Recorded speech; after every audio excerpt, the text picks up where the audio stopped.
You don't see these as often as you used to several years ago. I remember you and I laughing when these first came out. After centuries of innovation, the latest problem we solved was, how do I get a fuller picture of me? I'm extending the selfie stick into the world, but the lens is facing me. A broader perspective, but with me at the center. Yeah, we really do live in the age of narcissism. And how do we show God's selfless character in a me-centered culture? I believe the opposite spirit to narcissism is grace. Oh, grace. But what is grace? I mean, theologically speaking, grace is unmerited favor, strength or provision or kindness, which is completely undeserved. But in my home, in the grocery store, in my workplace, how do I do that with my hands? What does grace look like in my front lines? I'd like to suggest that we show God's grace by preferring the other, the opposite of narcissism. Philippians 2, 3, and 4 says, "Do nothing out of selfish ambition or vain conceit. Rather, in humility, value others above yourselves, not looking to your own interest, but the interests, each of you, to the interest of others." Confession time. When my kids were small, I took the biggest piece of steak at dinner. Yes, you did. I wanted it. And no one had an appetite big enough for it anyway. But now that my kids are grown, I no longer take the biggest piece of steak because I don't want to put my desires above anyone else's. It's a tiny thing, but these tiny acts of grace, of preferring others, they build on one another. Yeah, I love that, the tiny acts of grace. And you know, that reminds me of a story that we read from the Center for Faith and Work. It's about this guy named James. He had just finished tertiary and was entering into the job market in 2008 when the economy completely bottomed out. After months of searching for work, he finally had to just take a job as a sales associate at a large retail where he couldn't even use his skills or his education. Regardless, James decided to do his work diligently, to make good work. Just making good work. And he brought a positive and a helpful attitude to work every day.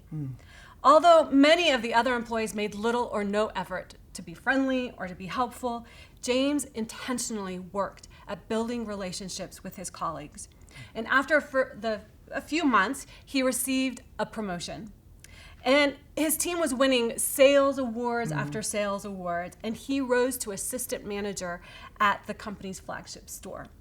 He earned the trust of many of his colleagues to such a way that it opened doors for him to share his faith during lunch breaks and other breaks. And even after he landed his dream job, he would still stay in touch with all of these people, and he would even bring pizza to them when he knew that they were working long hours for a sales event. Isn't that awesome? Now that's meaningful love, pizza. For when reals. you're working long hours.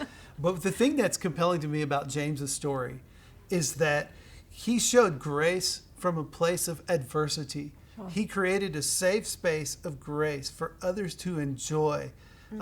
And if I'm weary or traumatized, by it's been a rough couple of years, or perhaps I'm subject to abusive situation or a toxic environment at work, how can I show grace in that space? Sure. And I must learn to draw from the right well. Right. For those of us who feel overdrawn, dried up, or tapped out, there is good news.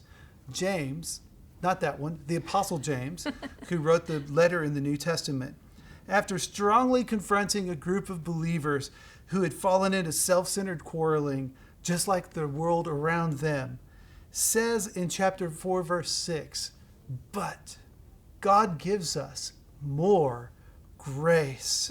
Even if you're in a toxic atmosphere, God gives you more grace. Even if I've contributed to that toxic atmosphere with my own choices, and I now want to repent and make different choices, God gives me more grace. Even if we've suffered in the last 2 years losses of friends or family or employment in a difficult situation, God gives us more grace.